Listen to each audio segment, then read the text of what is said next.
Hi everybody, and welcome back to the Shane Plays White Plume Mountain Notes series for White Plume Mountain that's been updated to 5th edition from Tales from the Yawning Portal, which has been out for a few weeks now, which updated several classic adventures to 5th edition. So last video, I kind of did the setup, talked about the background, the players visited the actual inn of the Yawning Portal, and then we're getting ready to go into White Plume Mountain, which is a classic funhouse style D&D adventures from way back in the 70s.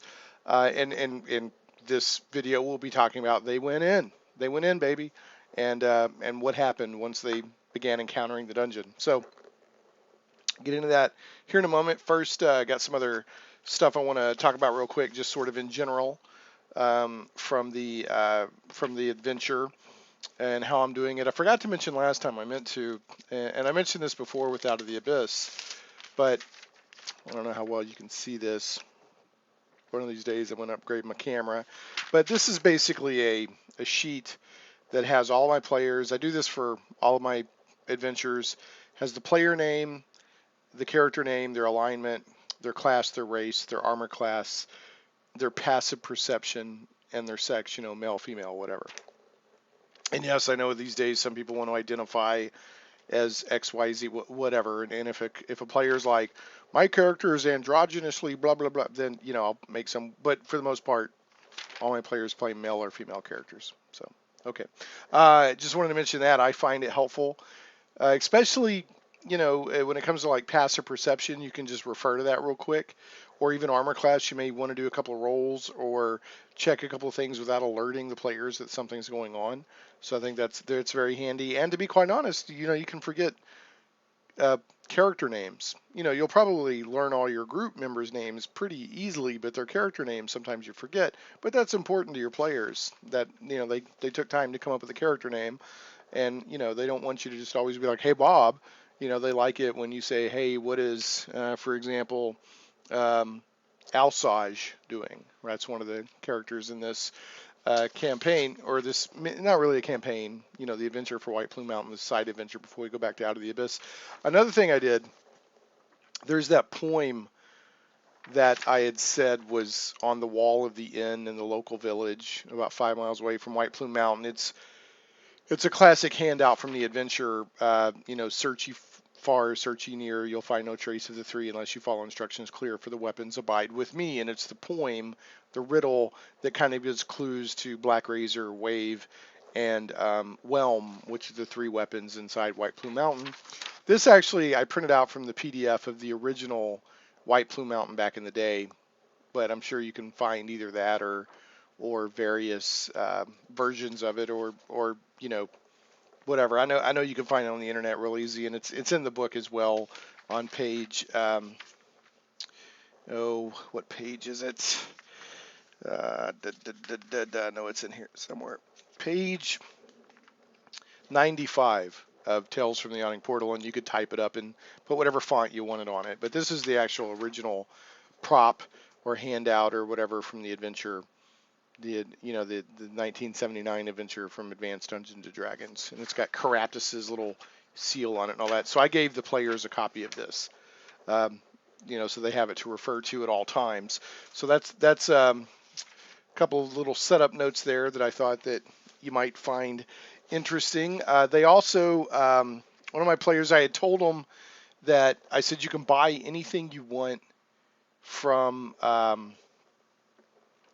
the player's handbook that is, adventuring gear or weapons or whatever at the price, at set price of the player's handbook, before you go into the mountain. It's assumed you bought all this before you got to the village. After that, if you decide, hey, we want to go back out of the White Plume Mountain and go back to the local village and try to buy stuff, because this adventure, people can kind of go in and out. It's not unheard of for adventurers to go in and then come back out and then stage back in and that sort of thing, resupply, whatever, get new characters to replace dead ones, whatever. Um, and I said, once you get to the beginning of the adventure, then it just depends on what the local village has. They may or may not have it, and it'll be a variable prices. So they all told me what they bought, and I mean, they got like I think one character bought like 5 foot poles, so I didn't claim. I mean, like, man, this is classic D&D dungeon crawl, and there was some discussion on whether or not a um, a 10-foot pole could fit in a bag of holding, I guess, due to the dimensions, and I didn't clamp down on that. Another one told me, another player said, well, my uh, 10-foot pole is collapsible.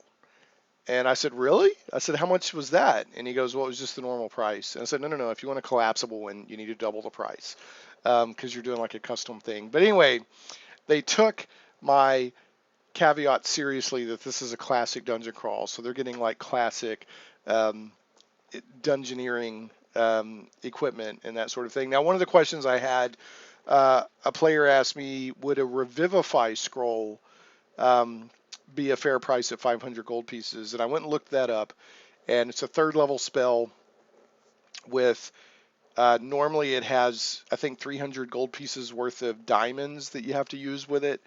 Um, and with scroll, I don't think you have to have material components. I think you just have to verbally cast the scroll. Anyway, I said, okay, 500 gold pieces would be fine. And for whatever reason, they ended up not buying that. But I was like, you can if you want. I'm okay with that. And Revivify, I think if the character dies, I think within 1 round, if you can get Revivify on them, they're okay. If I remember right. I'd have to go look that up. But it's not Resurrection. It's not Raise Dead. It's a very, time-sensitive spell you can cast to keep somebody from dying. And I think they just stabilize or whatever, even though they were, or maybe they get back up with some hit points. I'd have to look it up. In fact, I'll do that right now. Okay, so I looked it up really quick. This is from the D&D 5th edition wiki, like dnd5th.wikia.com or something like that. You could also probably get it on the 5e would be my guess. But yeah, you touch a creature that has died within the last minute. That creature returns to life with 1 hit point, so they'll be up and conscious. D&D, if you're at 1 hit point, you're fully, what's up? The spell can't return to life a creature that has died of old age, nor can it restore any missing body parts. So, not a bad spell to try to have with you if you're going into a dangerous area, dungeon kind of thing. But for whatever reason, they ended up not buying it. You'll notice I've got my +3 spectacles of viewer feedback on now as I went and looked that up. So let's go ahead and do viewer feedback, and then we'll get back to talking about the adventure. Okay, so all of the viewer feedback from video 1, part 1 of White Plume Mountain is, let's see here, all variations on, hey, I'm glad you're doing this video series. So Chris Peterson said, look forward to hearing how your players handle this one and comparing it to my first time through this back in the late 70s or early 80s. That's kind of why I wanted to do this. White Plume Mountain is sort of a side adventure in between Out of the Abyss Part 1 and Part 2. Was, I want to compare it to what I know about the adventure and see my players run it or run through it. And then I thought it might be interesting for people who are, fondly remember it or just curious about it to see, what happens. Rob Plummer said, Shane, glad you were doing notes on this as well. Can't wait to run this myself. I will run it as my break in Out of the Abyss, which we're beginning this Thursday. So if I'm calculating the time right, Rob Plummer should have already began White Plume Mountain on his Thursday. So let's see here. Have fun with it and enjoy the nostalgia. Rob, yeah, that's what I'm hoping to do, Rob. Thanks for the feedback. And then the Michael Metcalf said, great choice of adventure, Shane. I remember when I first led a party through White Plume Mountain when they remade it for 3rd edition. So probably did it in the early 2000s, would be my guess. Looking forward to hearing more from this tale and getting back to Out of the Abyss. Great video as always, Shane. Well, thanks, Michael. And yes, we will get back to Out of the Abyss very, very soon, within a few weeks. So we'll do White Plume Mountain and then go straight back to Out of the Abyss. So having done the viewer feedback, and thank you so much for your viewer feedback. I love it. Feel free to always, leave comments, questions, clarifications on maybe rule stuff I don't understand, just, whatever. you want to comment on. I really like the feedback. So anyway, but I will now remove my +3 spectacles of viewer feedback and get back to recounting um, the most recent session of White Plume Mountain. So another thing that players asked about, or is the same player that asked about the Revivify scroll, is there was a question came up on an herbalism kit. And there's 2 or 3 kits I guess you can buy in adventuring gear, but one of them is the healer's kit, and you can use that to stabilize characters that are dying. I think you might even be able to get them back up to 1 hit point or something like that. Not sure, but use a healer's kit that way. So, if somebody's like they're bleeding out or whatever, they're at 0 hit points and they're, doing their death saves and all that, you can get over there with a healer's kit and stabilize them so that they don't have to keep making death saving throws. And then there's the herbalism kit here. Now, the herbalism kit does not actually have any properties to it as far as game mechanics. Okay, well, it does have game mechanics in it that it allows you to do stuff, make stuff, but it doesn't have any uh, abilities in and of itself. Okay, it doesn't have. Uh, the specific question was, can it make antitoxin, and if so, how much? Like, how many antitoxins can I make with one herbalism kit?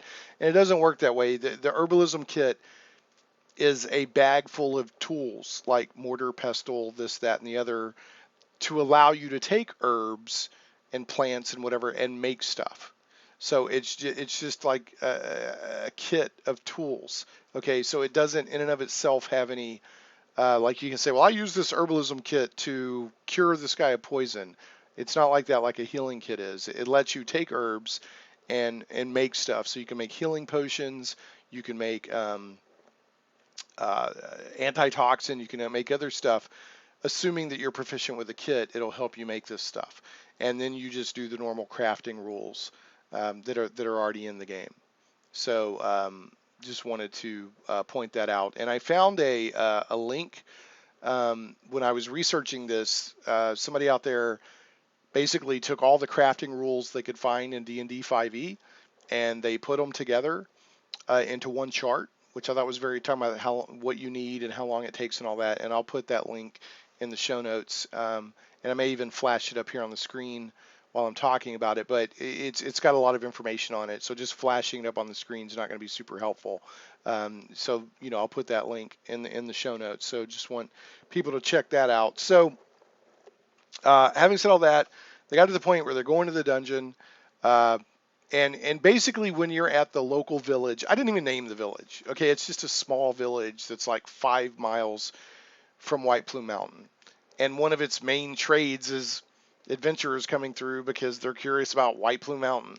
You know, it's not a constant stream, but they're super familiar with the dungeon because a lot of adventuring groups come through and are curious about White Plume Mountain and attempt White Plume Mountain, and they either come back, defeated, or they don't come back at all. Um, in fact, there's stuff in the adventure that talks about if you leave your horses and belongings and that sort of thing at the village while you go attempt White Plume Mountain, the villagers kind of have to, balance, boy, I really want their stuff against, I'm pretty sure they're not coming back. So now what I didn't make it so that the villagers were shady. I basically allowed if the players wanted to leave their stuff at the village and hike to White Plume Mountain, I'm not going to have the villagers mess with the stuff. But that's one of the things that was mentioned in the book.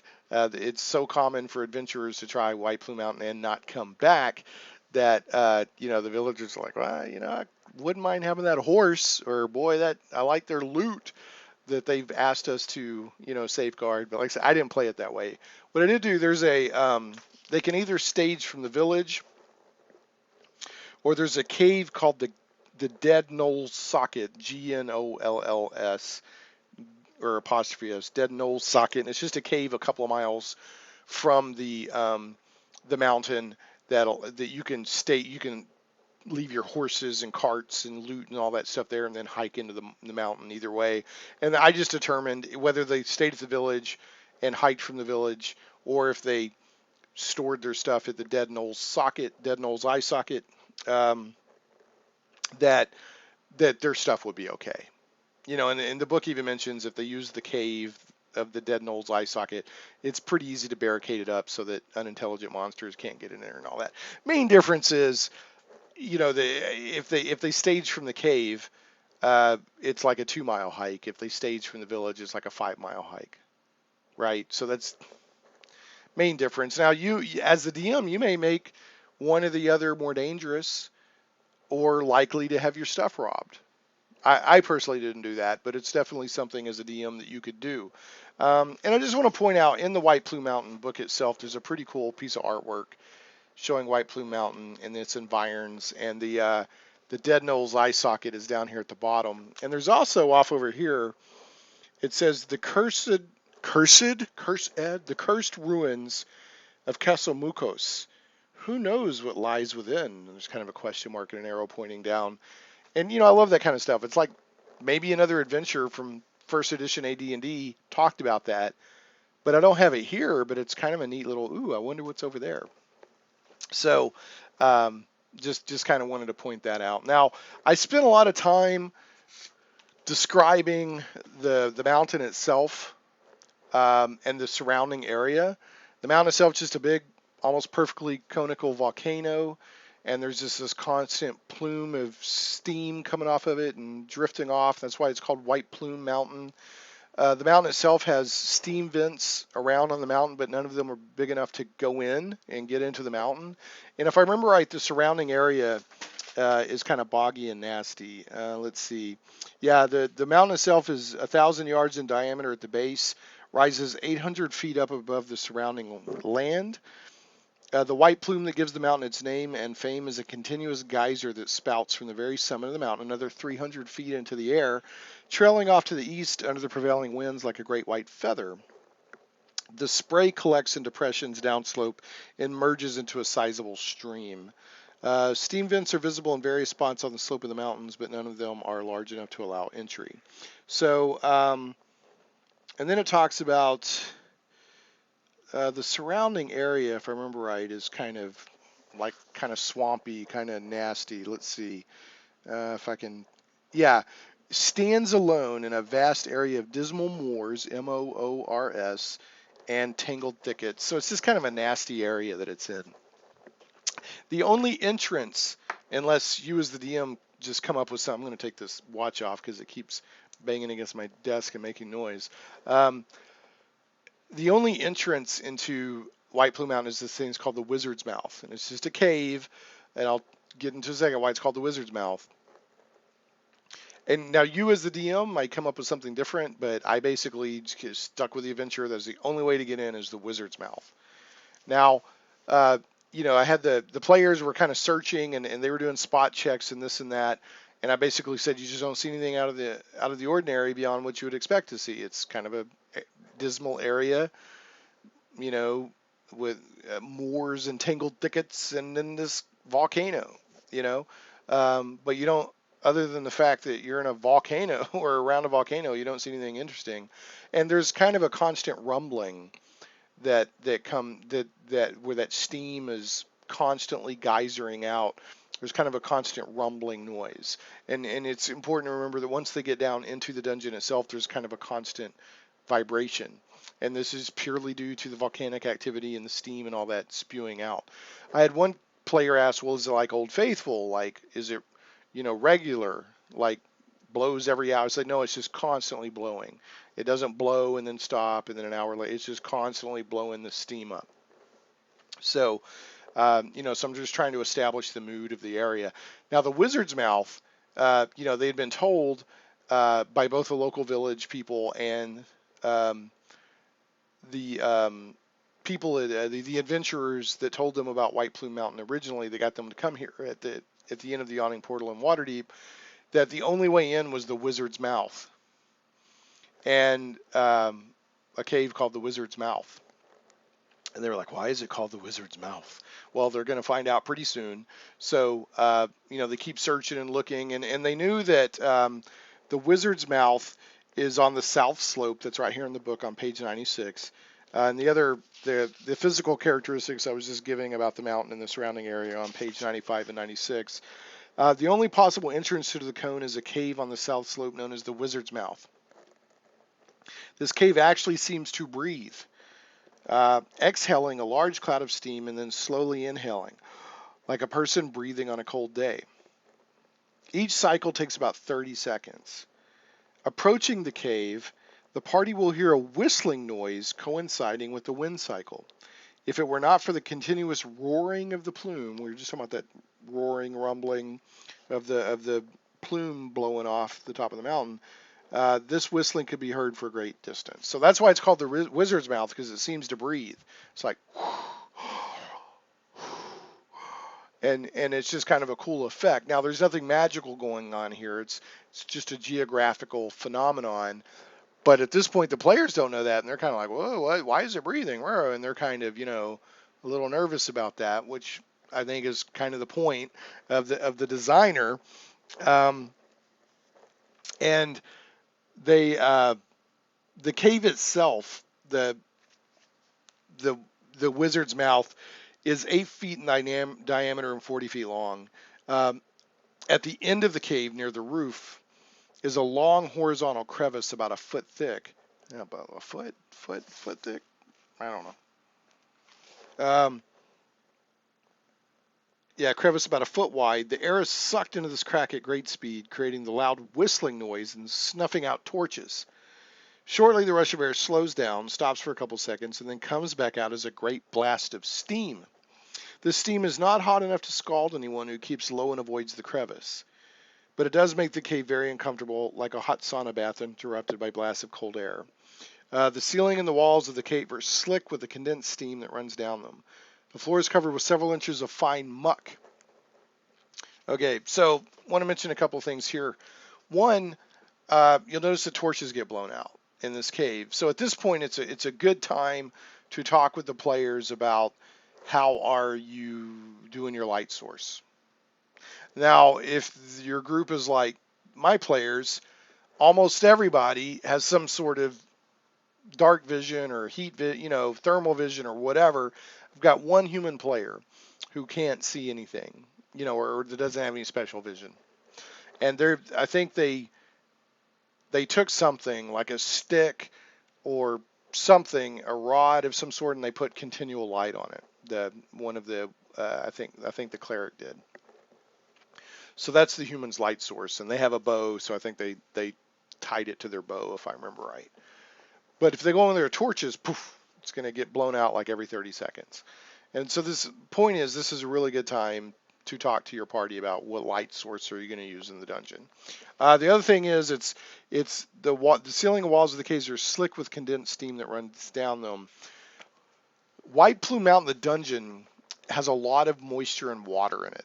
So I'm just wanting to point that out now. And it's humid, the air is foul inside, and it's very damp and moist. And in a good part of the dungeon, and I'll get to this here in a second, has a foot of water, standing water, over the floor.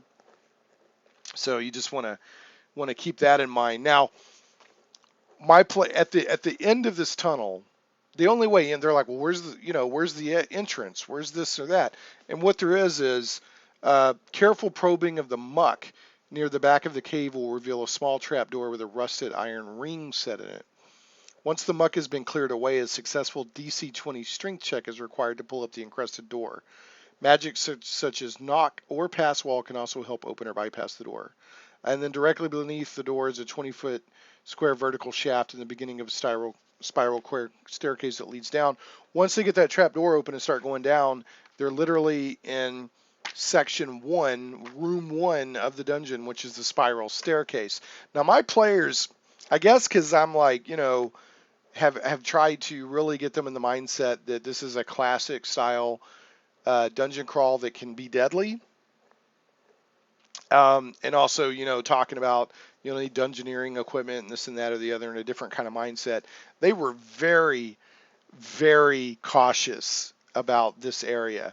And, they're probing around and whatnot. Now they took a 10-foot pole and they're kind of probing around and rolling spot or investigate or whatever, and I let them notice that when you're probing around, one area of this cavern floor seems a little bit different, but since it's through a bunch of muck, they can't really tell what. They just know it's a little different.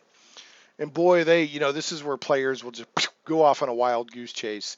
And man, they were like, "What do we do?" And really, all they got to do is just clear the muck away, and there'll be the trap door, and then they got to try to get it open. But they're like, they're trying to clear the muck away. I said, "This is a 10-foot pole that's thin."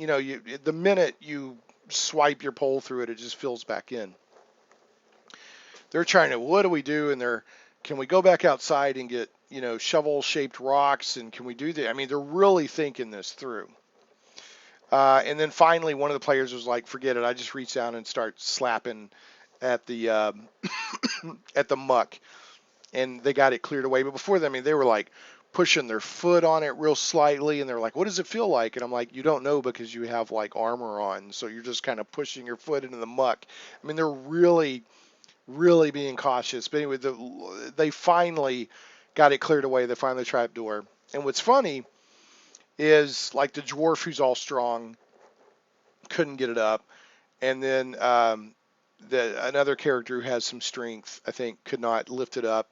And then finally, the little wood elf cleric, she comes over and whoop, and just happens to roll above a 20 and pops it open. So that was pretty funny. Anyway, they got it open. Now, physics-wise, game-wise, just because they kind of cleared a little bit of it off. I think a guy reached in there actually before they cleared it all off, and he found the ring, and he was like started tugging because they're like, oh, this is a ring on a trap door. Started tugging. I was just like, have you ever tried to pull something up out of the mud? Like there's a lot of suction. I said, so you just can't get this thing open. Anyway, they finally got it open. And then I think one of the character that got all messy was like, can you use prestidigitation on me? And I think they got him cleaned up or whatever.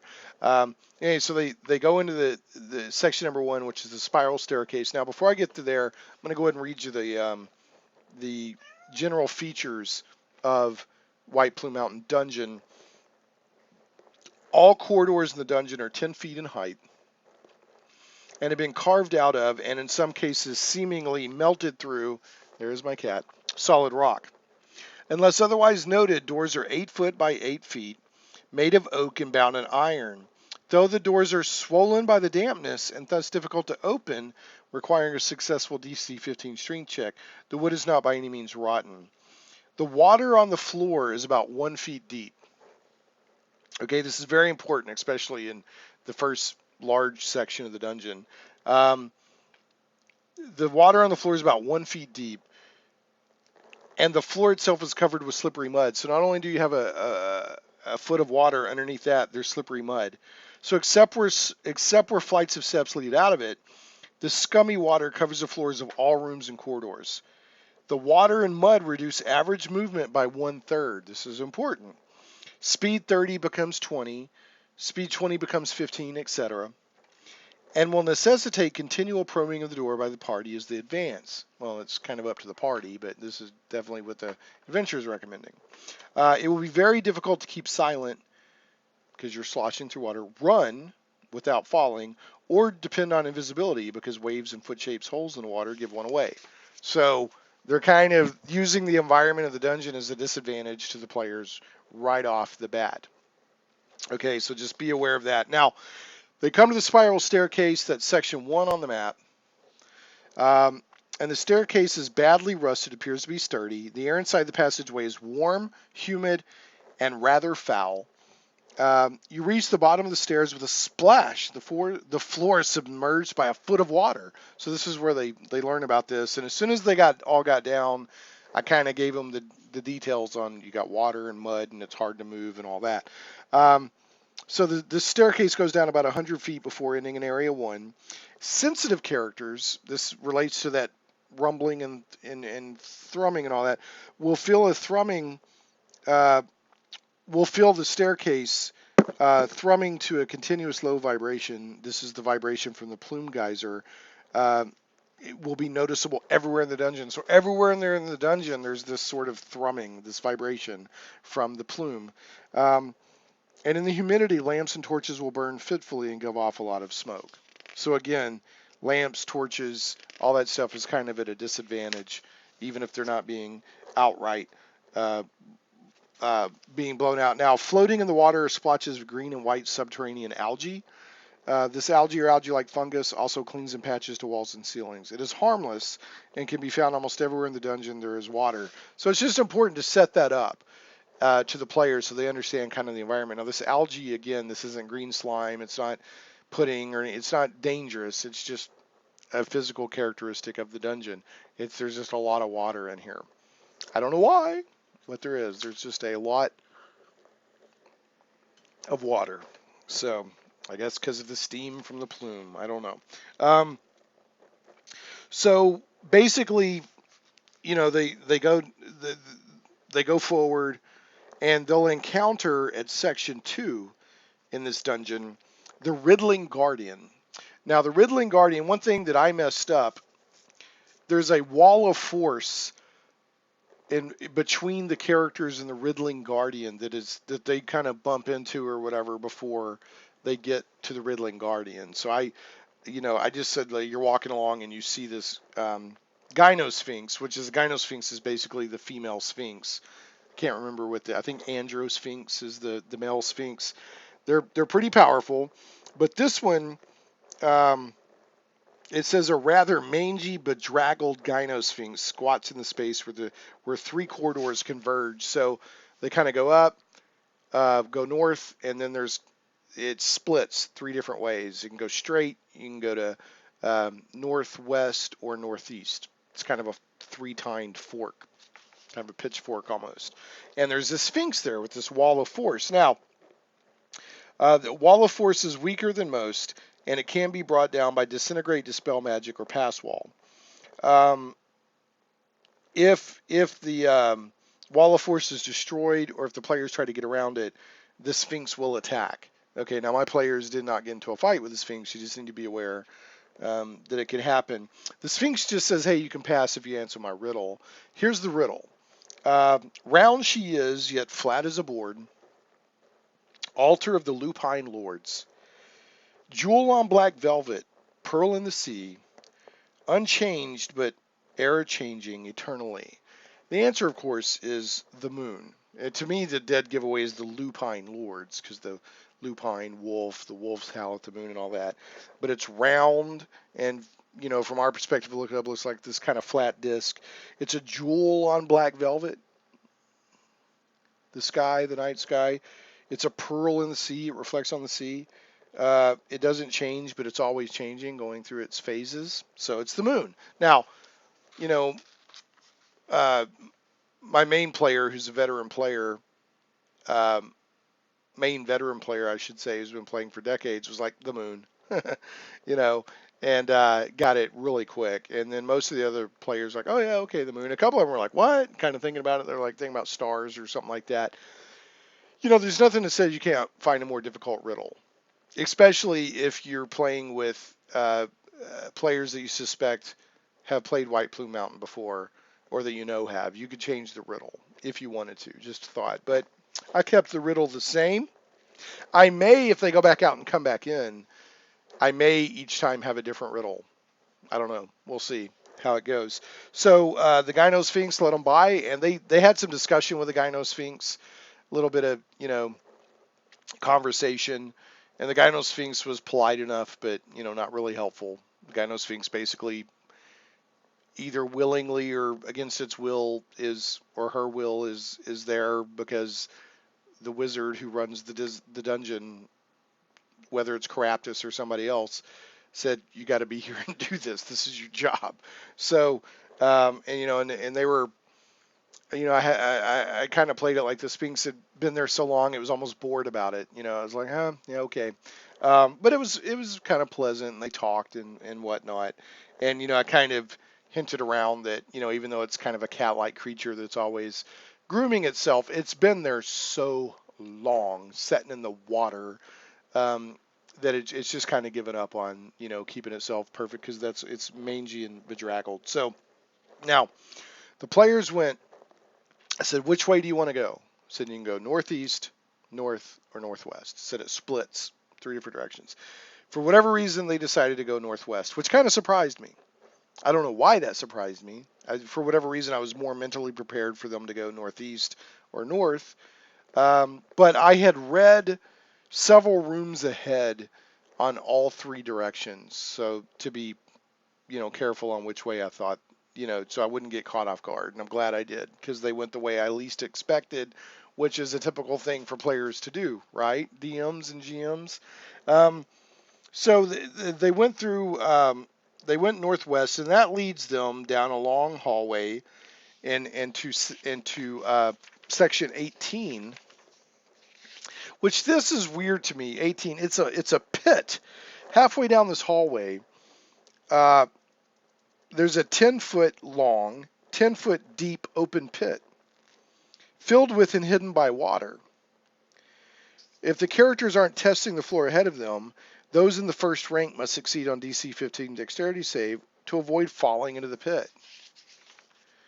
So what? I mean, it's just a 10-foot square pit that's full of water.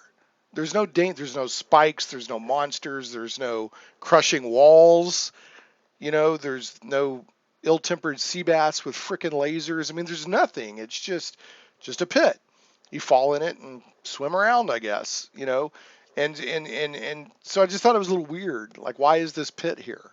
Is it just to mentally mess with people's heads? I don't know. But there's real no danger to it. I guess there could be some strange failed dexterity save where they hit their head or something and fall on. I don't know. I'm just thinking out loud about how this pit poses any kind of danger. But they noticed it because they're probing with their 10-foot poles. And they're like, oh, what's this? Chunk. And so they kind of probe it around and they figure out it's kind of a 10-foot wide by 10-foot deep pit covered with water. And so like, what do we do? And they're like, well, can I pole vault? And they're like, well, I guess I can't pole vault over it because it's 10-foot poles and the walls or the ceilings are 10 feet high. And, they're kind of going through all this. And then I think, a couple of characters just end up jumping across and then somebody else just swims across and they figure out no big deal. So they just all make it across. Again, I don't quite get the point of this pit other than just kind of an interesting, psych out, like, ooh, is this dangerous, kind of thing. But game wise, there's other than just a few minutes of what is this about and how do we get past it and what do we do, there's really no real danger here. But it does lead them to area 19, which can be quite dangerous under the right circumstances. And that's just I think it's like a 70-foot long tunnel, part of the tunnel. And by the way, I'm describing things and sketching out. I have a little whiteboard that I sketch things on, and I'm sketching a very loose approximation of the dungeon, and my players are mapping it. They're trying to be really old school. Like I have this little with dry erase markers that I sketch stuff on. There's part of my White Plume Mountain sketch, and then another part there we were doing something. That's not my battle map. I have a grid battle map, with the 1-inch square grids, but that's just a loose little whiteboard I keep with me. I have multicolored markers, and I'll sketch stuff out. And I'll usually kind of map for the characters, but this time I told them they're going to have to map their own stuff if they want to get really detailed, because we're trying to get that old school flavor, right?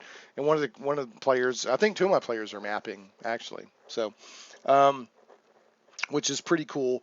But this is area 19, and this is the famous metal heating corridor, which is just a long 70-foot long corridor that has copper plates on either side of these 6-foot by 6-foot copper plates on either side of the hallway, going all the way down, running the length all the way down, all 70 feet. And it generates an invisible electrical field that heats metal the farther you go down into it.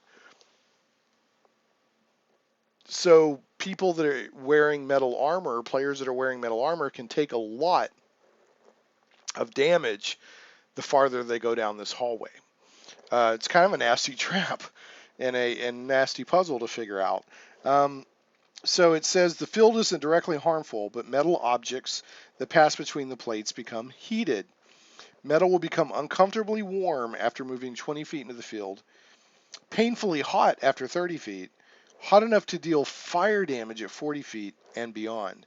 The field affects armor, weapons, equipment, and even treasure made of metal. Now, if you're carrying metal objects or weapons or whatever, it becomes uncomfortably warm, but it says characters not wearing metal armor but carrying metal weapons or equipment will feel only slight discomfort when passing between the plates.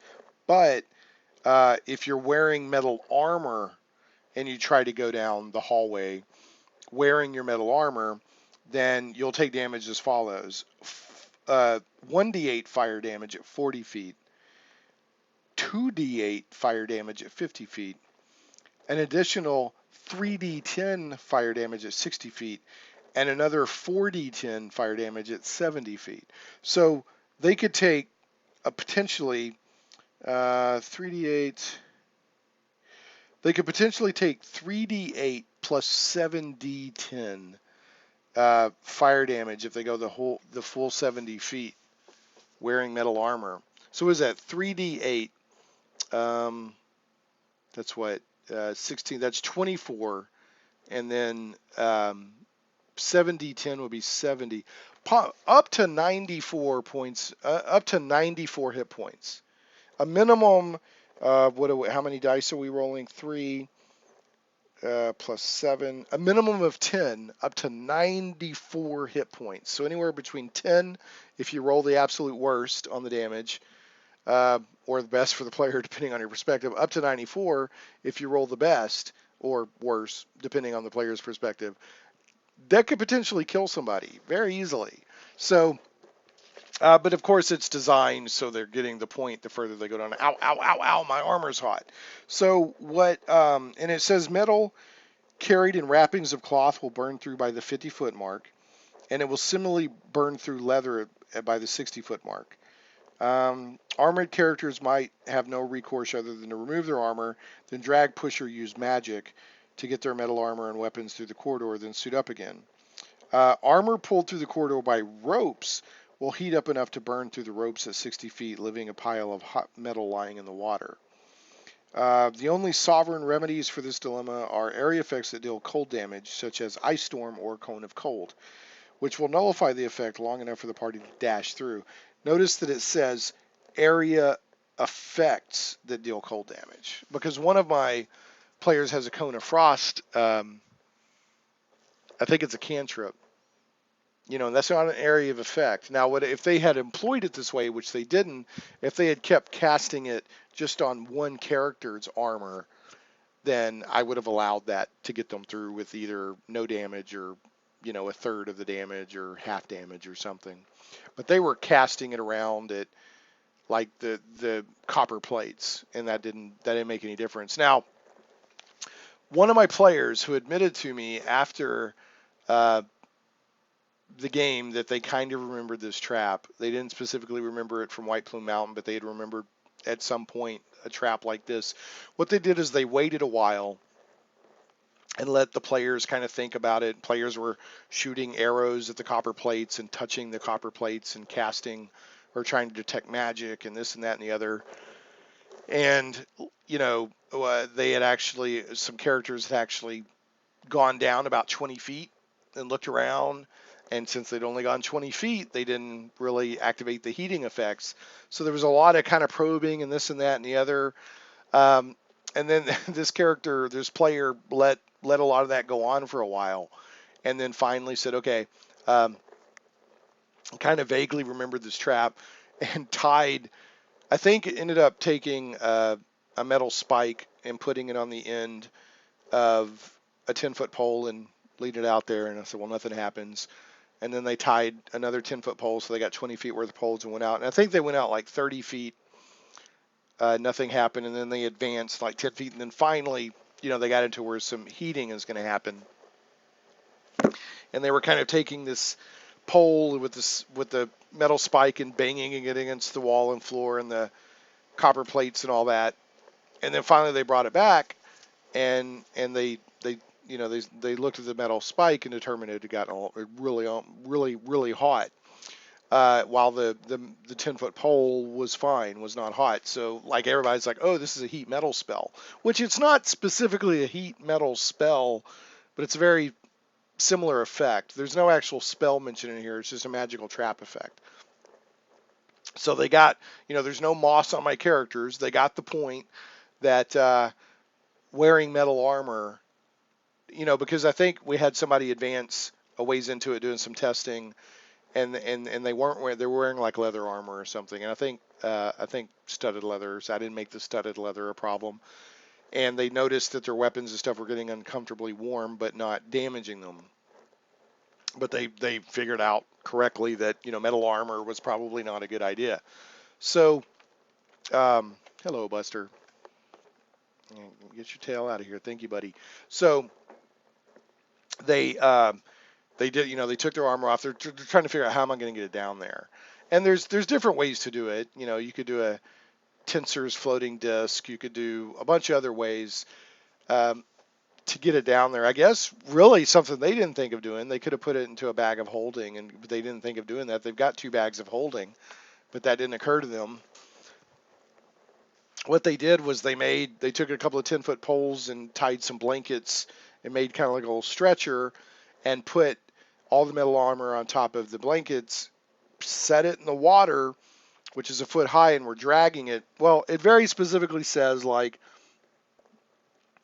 armor pulled through the corridor by ropes will heat up enough to burn through the ropes at 60 feet, leaving a pile of hot water lying in the water. So what I had happen was at 60 feet, because leather also burns through at 60 feet, I had the armor, even though the blanket is wet from the water, parts of all this is wet, I still had it heat up and burn through, because if you get something hot enough, water and this and that doesn't always matter. Now, the player who devised this, I could tell that bug, but they were like, but it's wet. And I said, I understand that, but this is also a magical effect. And I could tell it bothered them a little bit, but they were like, okay. And so, or at least I assume it bothered them. I don't know, but they were like, but it's wet. And I was like, yeah. And I knew what was in the book. But for the moment, I went, yeah, it burned through. It's laying in the water. So they're okay. We're gonna take some 10-foot poles and push this armor. And I said basically, okay. So we're gonna use 2 10-foot poles. And I said, okay, you get it, the armor pushed down to the end of the corridor, but you lose your 10-foot poles, which they weren't too worried about because they have several. Like one character had like 5. Remember? And then at that point, I said, look, and I read the stuff about at 60 foot. Rope burns through, even though it's in the water, right? You're dragging water, armor through the water or whatever. Leather burns through, all this stuff burns through. The designers remember that this is full of water because it says you leave a pile of hot metal lying in the water. So I felt okay ruling that at 60 feet, the armor became so hot, and I'm like, there's heat, there's steam and hissing and, bubbling water and all of that as you're getting this armor through, and it burned through the blankets, even though the blankets were wet. I guess I was a wet blanket as a DM. Sorry about that. Anyway, okay, so finally got through, and I explained that to the character or the player, and I think they understood what I was saying. I'm not sure they totally agreed with my ruling. Pardon me. That's not always going to happen. Sometimes you can do your best as a DM to explain why you did what you did, and you don't always have to, because you don't always have to explain what's in the book. Sometimes you can say, well, that's just what happened. But I try to be respectful to my players, and when possible, without giving anything away, try to clue them in on my mindset, though, about why I ruled the way I did or decided something. And then there occasionally I've retracted a decision and went a different way, but not often. But I mean, it happens. So anyway, they're through to the other end. And now one thing, the rogue character had gone ahead of everybody and was the one that had determined that, okay, my weapons were uncomfortably warm or whatever, but there's no real damage here. So the other characters had gone ahead. Now, the rogue character looked around, and they got it at the end of section 19. It's still, I think, kind of considered 19. There's a 30-foot by 30-foot square that opens up, and there's also a secret door there. And behind that secret door are 8 ghouls. And these ghouls wear amulets that make them immune to turn undead, which is pretty nasty. Now, I think the way that the designers intended this was you have all these people that come into this area, and a lot of them have their armor off, right? Because they're coming through this uh, heat metal hallway and trap. What's the name of it? Area 19. It's called the Metal Heating Corridor. And then 20, behind a secret door, 8 ghouls wait in ambush for intruders to come through the heat induction corridor. These ghouls wear amulets to make them immune to the turn undead ability. So I think really what's supposed to happen is your characters get in there, some of them don't have their armor on, and then bingo! Surprise! Here come the ghouls. I didn't play it that way. I let you know because there was a couple of reasons. One, the rogue I wanted to see if the rogue would find the secret door, and he searched around and used perception investigation, and sure enough, he found it. Two, I still haven't gauged really the danger level of the combat in this adventure, and it's made for 8 level adventures, but or characters, but I've got 6 level characters playing it. Now there's 7 of them. Now we were missing one player the other night. That was another reason why I was a little bit more cautious. So I didn't spring it as a trap. It just didn't even really occur to me to do it that way. And I was thinking about later. I was like, oh, I think this is supposed to be kind of sprung as a trap because hey, we made it through the metal heating corridor. A lot of us don't have our armor on, and then bingo, here come the ghouls. But I let them. They were waiting for their armor to cool down and talking and da da da da, and we kind of did a debrief on how I ruled on the blankets and the wet blankets and the armor and the poles and all that. And then they got their armor back on and all that. And then the rogue was like, "What am I gonna do with the secret door?" He's like, "Hmm." And a couple of the characters went up and looked at it, and he goes, "I push it open." I'm like, "Bingo, 8 ghouls." So I'm not going to go through a blow by blow on the ghoul fight. Just keep in mind that you can have the ghouls rush out if you want. That's probably how it's supposed to happen. Um, before they have all their armor back on. Just remember that ghouls uh, are, fairly nasty undead. I think they're CR ones, but they have a paralyzing feature. That they have I think, a bite and a kind of a clawing attack. And if they claw you, you have to make a Constitution attack, and if you fail it, you get paralyzed. And then I think each round after that, you can try your saving throw again. Now, uh, undead and elves are immune to the paralysis. But here's the question: are half-elves? I'm sure this has been answered before, but the statistic block for the monster specifically says like elves and undead are immune to the paralysis. It doesn't mention anything about half-elves. And you also got to remember, half-elves are also, they could be called half-humans or half-whatever. So they don't necessarily get all the benefits of everything an elf does.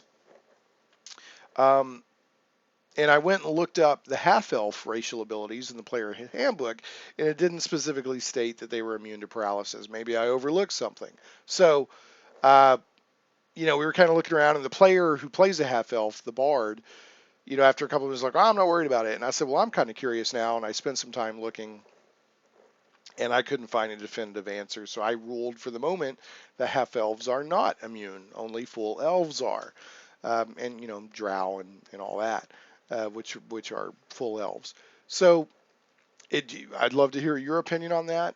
My guess is I'd be shocked if this hasn't been definitively answered somewhere before. I just haven't spent a lot of time researching it after the other night. So if you know for sure what that answer is, I'd love for you to leave a comment on the video. I'd appreciate it very much. Anyway, long story short, one character got paralyzed. They charged in, the human kind of samurai. It's a human warrior, but they're from basically the Japan of the Forgotten Realms. They're basically a samurai. And they're like, killing stuff, but they got paralyzed. Nobody else did. They defeated the ghouls. They did try to turn. The cleric did a turn, and I said, roll, and they rolled how many hit dice or whatever, hit points should get turned or whatever. And I said, well, nothing happens. They were like, And then, they're like, oh, those amulets, because I told them they're wearing little amulets. And I even gave a little extra detail that when you threw the turning, the amulets glowed a little bit. So they were like, oh, so after they defeated the ghouls, they took those amulets. Now, there's nothing to say that these amulets will even work outside of the White Plume Mountain or what they would normally be worth or anything like that. And I pointed that out to them. They said, we're going to take them. I said, okay. I said, you don't even know if they'll work outside of the dungeon or if they'll even work again. I said, you're welcome to take them, even as a souvenir. So if they come up again, if the players bring them up again, I'm going to have to determine, how do these things work? Is it a charge thing? Is it not? I mean, I guess that you would have to have undead player characters for it to really matter. But I guess there's some conceivable scenario. Maybe they could have undead guarding their fortress or so, their guild hall or something. I don't know. Um, but I'll have to determine. My inclination is to basically say, as of now, they're just neat looking amulets that don't do anything else. But we'll see if it comes up again. So that was as far as we got on our session. They're coming up on. And right after that, another thing I want to mention. Right after area 19 and 20, there's some stairs that go up into area 21, and those go up out of the water. Okay, and then they'll be back more on like a dry corridor and all that. There are a few areas in the dungeon to where you go up some stairs or some steps, and you come up out of that foot of water and that mud. So, and the characters are basically right there. They haven't gone up yet, but they're right there at the beginning of next session. So that's as far as they got. Um, let's see if there's anything else that I want to mention here. I did give every player 1 point of inspiration for the entire adventure. Again, because I'm trying to help balance out the danger level of the adventure, because there are a couple of levels low. Now, they do have a big party of 7 people, but I did give them 1 point of inspiration, not per night, but for the entire adventure. That they have 1 point of inspiration they can use, to get advantage on a roll. And when it's gone, it's gone. And that's for the whole adventure. And I also did that because in this adventure, there's less role-playing opportunities. And a lot of the ways to get inspiration, not always, is not the only way, but is through role-playing opportunities, playing your flaws and bonds and this and that and the other. So let's see here. Oh, one player asked when they finally cleared the muck in the wizard's mouth cave to open up the trapdoor. They said, why is the muck there if adventurers come through fairly often? And I went, that's a very good question. And I didn't answer it, but my answer as a DM is that the whatever force, whether it's the wizard Caraptus from 1300 years ago, or whether it's some other force or wizard or whatever pretending to be Caraptus, resets the dungeon after every time adventurers try to defeat it, even up to where it will, or he or who, she or whoever it is. The book never really clarifies, even though it kind of hints around that it's Caraptus, that, even up to and including that the nature of the dungeon will change some each time. So that way it's, one adventure party can't go in and then come back out and say, well, the first 30% is exactly like this. And then through basically save scumming, a party going in with prior knowledge more and more, getting a little bit further each time, or hoping the battle will go a little bit differently this time or whatever, we'll just finally get through on brute force. Now, the adventure I'm running, the map and everything is exactly like it's supposed to be, but I'm playing it as if this is the configuration that happens to be the configuration when this particular party goes through. So that's how I'm doing it. You, of course, can do it differently if you like. But I was like, yeah, that's interesting, isn't it? Let's see. Yeah, I already. Okay, so I think I've gone through everything. Appreciate you so much watching. I love your comments and your thoughts and your questions on any part of this adventure. Again, thanks for coming along. I love to do these videos and I love to have people watch them and comment. Please leave this video a thumbs up on YouTube or comment if you could. That helps me out tremendously. And also subscribe to the channel if you haven't already. I noticed since I started White Plume Mountain, just video one, I saw an increase in video subscription or channel subscription. So I appreciate that very much. But thanks again for watching, and we will catch you next time on Shame.